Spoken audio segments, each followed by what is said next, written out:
Hey there, welcome back to our channel. I'm Yolanda. I'm Billy. And we are Living Peace Ministries, and we are so excited that you are back and you are here today. Real excited. Yes. Yes. As we said last week, we're starting this new series called Marriage and Money. We're getting down to the bottom of what is really the conflict when it comes to money. A lot of times when we talk to people, babe, as you know, they say their biggest fights and disagreements come over money. But we want to talk a little bit about our journey. We can only speak from our experience and from our story. We are not financial counselors. Please don't take this as financial advice at all. But this is what we did in our marriage and what we have found that is working. Let me add to that. The foundation is to make sure that we have a good, godly marriage. Yes. And that's why we're coming to this. Not as financial experts, right, but to make sure the marriage is maintained and run well. We're going to talk a little bit more about trust. Yes. When it comes to money. Last video, we talked a lot about unity and how the biggest thing we had to do was to put God first, That's right? right. We had to really come to a place where we put God first in our finances. This is important because a lot of times we go to God about maybe our jobs and other things.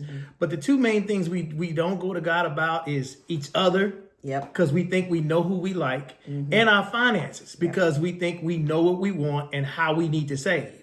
But we have to go to God with everything. That means we consult with God. We consult with God about our budget. We consult with God how we should spend. We consult with God because it doesn't belong to us anyway. Right. It all belongs to Him. And so we're just like, God, what should we do with our finances? How would you like us to give, to be generous, to spend, whatever we need to do? God, what is the direction for us? In other words, God, what do you want us to do with what you're giving us? Yeah. Okay? Because we believe that blessings come from the Lord. When we got to the place to where we put God first in our finances, and that helped our perspective on money to come together, as we stated in the last video, then we had to learn to really trust God. Yes. You know, just trust God in our finances. Yeah. Let us tell you a little bit about our story. Yeah. Billy has been very consistent in the work that he does. He has worked for the same organization for 25 years. 25 years, which is the majority of our marriage. We've been together 28, married 18 years. Yeah, married 18 years. Yes. Yeah, we've been together 20 years. Yeah, so that has been a blessing. Why has that been such a blessing? Because the organization offers great health benefits, retirement plans, things of that sort. So that has been very constant in our marriage. Yeah. So we're grateful from that perspective for our story. For me, however, are you going to give me a face? But it's not a really it's a blessing what you do. So, yep. But go ahead, say what you're going to say. Go ahead. Okay, so here's the story. The story is, when we met, I was in transition, actually. You remember when we were dating and I had this desire, and I was working for Opryland, which is a resort. So I was in the hospitality business with the desire to be in upper management, like in leadership. I come from a background of managing spas and salons, and Opryland was in the process of building their spa and salon. So when I met Billy, I was working actually in the call center, just making hourly wage, but did all I could to let my leaders know, hey, my desire is to be director of that new spa that's coming. Right. It was about, 6 to 8 months later, and I ended up getting that position as an assistant director. And then 6 months after that, I was a director. So my position and my career was able to, I would say, reconnect, because I was already in leadership before working there, but I was living out of state. So when I came back, I had to kind of start over. Right. That's the best way to explain it. I had to start over. And then when I got to that director position, I stayed there for 10 years. So that kept constant, paychecks and benefits and perks and all of that in our marriage. But we were really loosey-goosey with the money. Is that a term? You said it. I don't know. We didn't keep track. We pretty much lived and spent. We lived, we worked and spent and just did not do well with budgeting. Even though we began in that journey to put God first in those things. And about 10 years into my position, I was just at the end of my rope. And if you ever heard our story, you can go back and look at some of our videos. We won't go into the details of it in this particular situation about our marriage story. But from my financial story, God called me into the ministry after 10 years of working for this company and making great money. And listen, there was no hesitation in Yolanda answering the call. I mean, it was no, and then for me, I think for a moment that was a spiritual thing because I didn't try to fight it either. I said, hey, if you feel like that, let's do it. And I think you was trying to understand it because we were both, even though I grew up in the church and we would go to church every single Sunday, this was a new spiritual journey. Yeah. Journey. That's a good way to say it. A new spiritual journey for us that became very more intense, you know, just kind of like that accountability, that responsibility was there. So what did that look like? Some people may not understand when I say I was called into the ministry. That basically means that my heart was, you know how you get the tug on your heart, like there's something more here, there's more purpose here, there's more for you to do. That's what that basically means. When God speaks to your heart and that is driving you into a different direction than you thought you would be in. Right. And so I went into the ministry, which basically meant I started serving at a local church full time. So at that point, that was my full-time job. And if you know anything about ministry pays different, operates very different than corporate America. Yeah. And so, which means I didn't make all the money I was making, which caused a ebb and flow in our finances. And we went into it with the same bad habits of living and spending. So here's the story. Living and spending. Remember when she was making great money and the job I had to add to it, it was just that we were spending and living. Yeah. But then once that thing started happening, it was like God wanted to train us. Yes. You know, God always wants us to trust him. Yes. He does not want us to rely on the world. He doesn't want us to rely on man. He really doesn't want us to rely on ourselves. Yeah. He wants us to rely on him. Yeah. And that's the lesson we had to learn. So if you ever came to that place to where God is shifting you from one career to another or one job to another and the pay is very differently, you may ask the question, were you nervous? Were you scared? Were y'all worried about it? Did it cause more?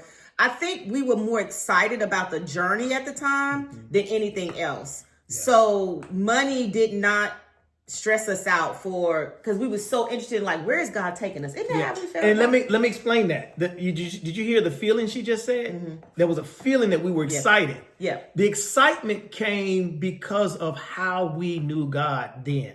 And I know for me it did because my thing was when my mind was in the world, I probably would have said, no, don't quit that job. Are you crazy? Don't do that because I would have seen money. Yeah.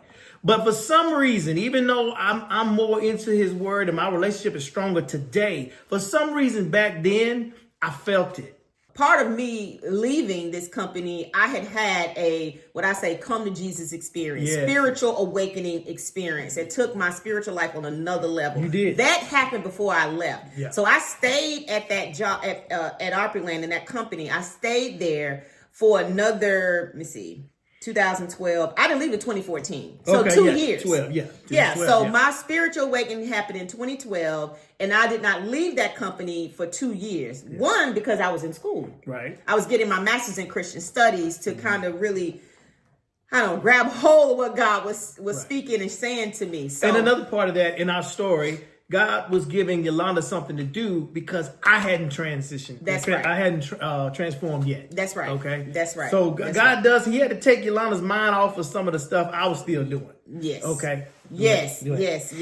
So my spiritual awakening happened in 2012, and that's when I knew God was really taking me to another height.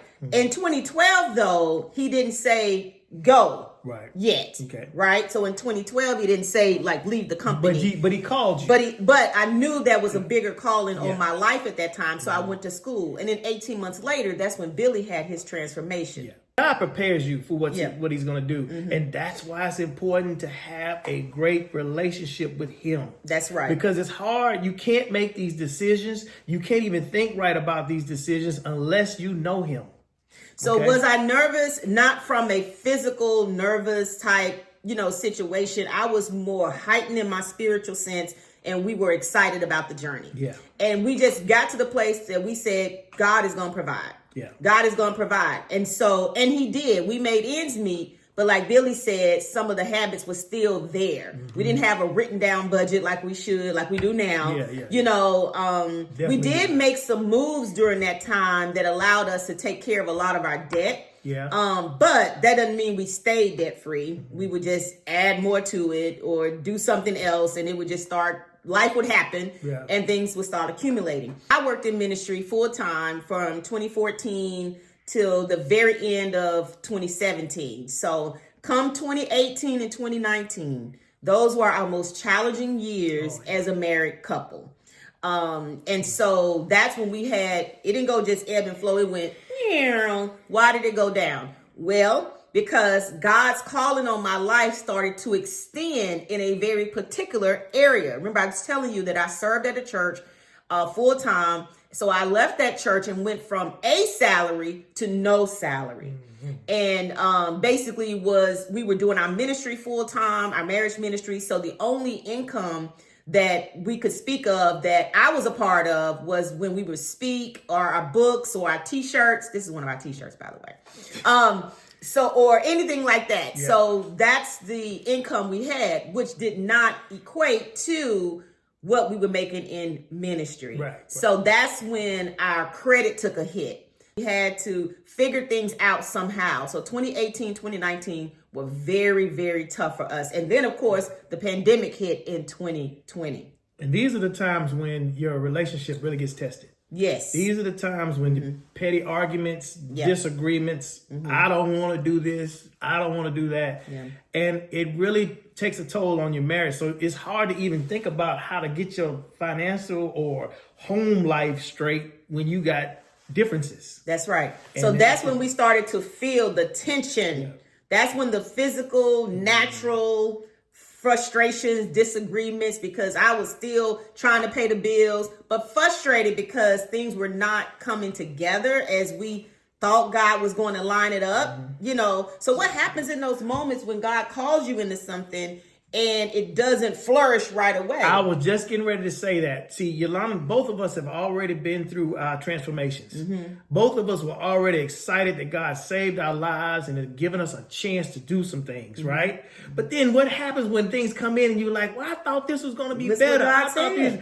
This is a process, y'all. It is a process, because when God gets ready to bless you with his power and his gifts, he needs to make sure you are strong enough and wise enough and close enough to him to be able to handle what he's got for you. That's right. Because God got some power for you, but you just can't handle it when we're in our own earthly weak ways. Yeah. Okay?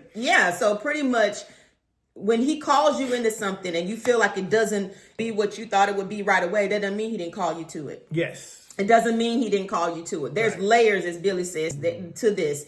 And God had given us a vision early on in our marriage ministry when he called us to do ministry work. And so I believe he was putting those pieces together. But one thing we had to learn was to trust God. So 2018, 2019, and 2020, right?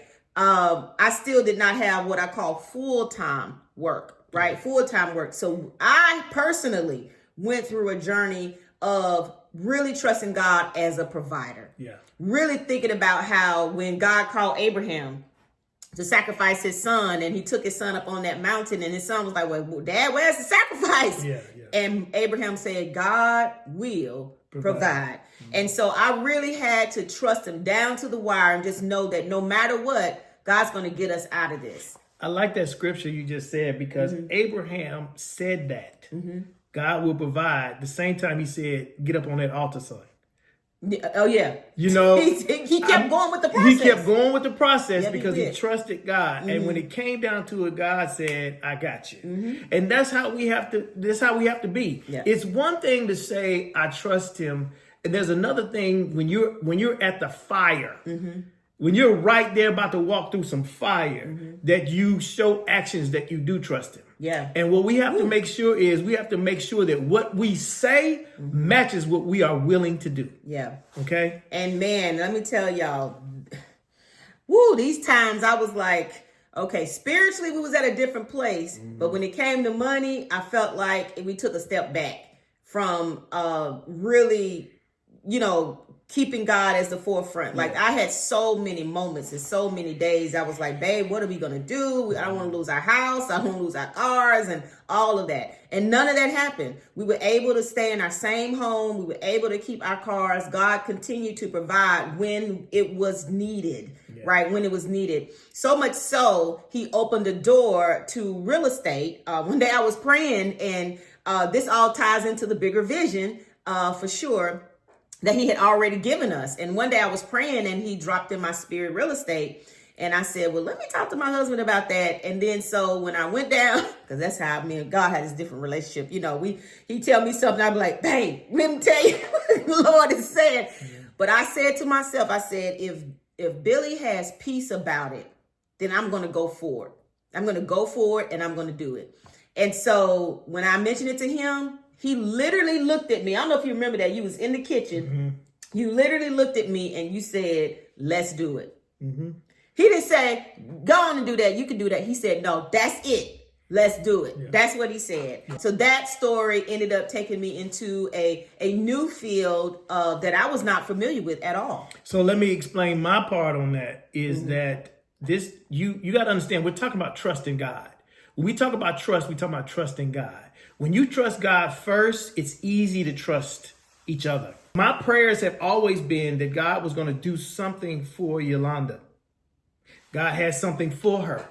And I was asking God, allow me to be prepared for that. If I need to say something, Lord, you be my voice. If something needs to be directed toward her, please be my voice. So the day she did come to me and talk to me, God already let me know it was done. So when she said it, that's why I said what I said, because God is bigger than that. Yeah. If I hadn't have been close with God, it would have been a whole different conversation. And that's why we have to trust God, because not only is God moving me, he's moving Yolanda, and he's moving us together. Yes. So there are three movements that are going on here. You and God individually, and you and God together. It's that three-strand thing going on, okay? You got to understand when I said three, me, God, Yolanda, and God and us. Mm-hmm. Okay, and you got to understand that that's the move. When God is ready, he's going to take Yolanda where she needs to go so she can get strong in one area. He's going to take me, get me strong in one area. And then when it's time for him to put us together, for him to use the full power that he anointed our marriage with, then we're going to be on the same mindset because he's already trained us the way he needs us to go. Yeah. We have to trust him. We have to trust him. That is so good. And you're right. We would not have, I don't know. I probably wouldn't even heard God the way I needed to have my relationship had not been close to him, like me drawn into him. And during that season of those 3 years, I was drawn. This was around September of 2019. September of 2019 is when God told me about real estate. But here's the thing, y'all. Listen to this. Babe, don't you remember? I'm listening. Don't you remember when we said, okay, let's do it? Okay, I have some friends that's in real estate, but this wasn't something I was ready or willing to share with anyone. Like no one, not even my family, just me and Billy. And so I had to figure out, okay, what does a real estate agent do? Like, how do they get licensed? How much is it? What's the process? So I had to research all of that information and realize that step one is that we needed $300. Oh, yeah. We didn't have $300. Do you hear me? We did not have $300 to give to this schooling that I needed to go to for 2 weeks from 9 to 5. Yeah. And so we thought about it, we prayed about it, and realized all that living and spending we were doing when we were making all that great money. We had a freezer. You remember this? Mm-hmm. We had a deep freezer in the garage. And all it had was a bag of peas. It did! A bag of frozen But nothing else in that freezer. We didn't have meat. We didn't have nothing in that freezer but a bag of peas. And them peas was in there for at least 7 months. A long time. Yeah. A long time, but we barely eat peas around here. So anyway... was like, and this is one of them expensive freezers because one of them, somebody done hit me up, salesperson, and we got all the process and all that. So we wasn't even using that freezer. And I think that freezer cost us about maybe almost $1,500. Yes, maybe $2,000. $1,500. I'm gonna say it was over $1,000. $1,500 at least for that freezer. Mm-hmm. And so anyway, I said, babe, we got this freezer. and people, they actually sell things on Facebook Marketplace. And so we ain't never done that. We didn't know how that worked. But hey, on faith, we put that freezer, took some pictures of it, put it on Facebook Marketplace. And guess what? I got a few inquiries, but this one Christian school hit me up. And they said, we'll come pick it up in our truck. We'll give you the $300 and go from there. They pulled up with their trailer, gave us $300 in cash, and took that freezer away. Yeah. And I'm going to insert the picture right here in this video. Here's a picture of us holding up the $300 because we were so excited about it. So here's the thing about being obedient, y'all. I brought up the fact that how much the freezer cost us for a reason. We asked God for a direction. That direction was going to cost us $300. I don't care if that freezer was $5,000, and we probably could have got an easy $800 to $1,000 at least, because it was nice. But when we got the chance to get $300, that's what we wanted. That's what we wanted. That's what we asked for. You know, and to me, when I read scriptures like when Jesus told Peter to go down and get just enough out of the fish's mouth, that's God will give us more when we need it. And that was important for us to understand right then. And I'm telling you, God is good. And that's why we raised up that $300 and took that picture, because that's God. That's right. It's not about making the money. It's about being able to move what God is telling us to move and knowing that he will provide for you. So the scripture teaches us in Philippians chapter 4, verse 19, it says, my God will supply all your needs according to his riches in glory. Amen. We were in debt. Our credit was not good. We were not in a good place financially when you looked at our bank account. We did not have this $300. And here God has opened up a door, but yet he provided for us. He supplied for what we need to walk into the next phase of this journey. Don't forget what we said about having a roof over our head, not losing our home, not losing our cars, not missing food on the table.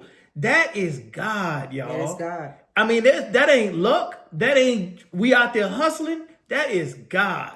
And you got to remember this, looking back on it now, and I try to teach this all the time when I tell everyone this, you are going through some training. God is trying to develop you and get you ready for the bigger picture. Yeah. He has the plans for you. He loves you. He doesn't want anything bad to happen to you. And he does not create failure. He created all of us, and none of us are failures. We're just going to school, y'all. We're just going to spiritual school, and we got to make sure that we are in line to deal with whatever happens in our lives. And God is not going to let us fall. He's going to be right there to give us just what we need to keep moving. Right. Okay. And I would tell you, this was a big lesson. This was probably my third lesson spiritually that I had to really understand. And that's trusting God that he will provide. My husband has been, when he had his transformation, honey, his faith was strong. And so I felt like I was still learning to trust God. Because if you listen to the first video, you heard that when I grew up, that I would know my credit and take care of my responsibilities, but I always knew my daddy would help me out if I needed anything. Well, you can't lean on man, right? I had to learn to trust God as a provider and be that provider in my life. That was my next lesson that I had to learn. And it took me years. Y'all, this was 3 years to learn that. I had to learn to be content, just like Paul did, whether I had or whether I didn't have. Right? Be content in him and know that he will provide joy. He will provide peace. He will provide financial blessing. Whatever you need, he will provide it for you when it is needed. Yeah. And it's okay not to make sense of things as you see the world, because that just leads to knowing that God has something to do with it. We never know how he's going to do it. We never know when he's going to do it. When Yolanda and I talk to y'all all day long about the roof still being over our heads, but we cannot tell you how it stayed over. I know. Okay, that's just something we can't tell you. True. But I will tell you, I will thank him because I know he did it. I don't have to see. I don't have to know. I'm just thankful that he did it, and I'm gonna keep moving the way he wants us to move. That's right. So we hope you continue to journey with us as we continue this series on marriage and money. Yeah. Today, we talked about trusting God as a provider and how he moved in our life. Next week, we're going to discuss more on shared vision. And Billy is going to lead us in that conversation about vision. Yeah. And what I want you all to do is go back and look at the first one. Yeah. Take your notes, study, meditate, and pray. Go back and look at this one. take your notes, study, and pray. And get ready for next week, because I'm praying that God will feed into you what he fed into us. Yeah. This ain't about us. That's and right. we can't tell you what to do in your situation, but you can use the same God we do, because he loves us. And we thank him for that. And we want you all to understand your relationship with him is going to get you through. Absolutely. Thank you so much for tuning in. We appreciate it. Please be sure to like, comment, and subscribe. And we'll see you next week. Until next time, live in peace.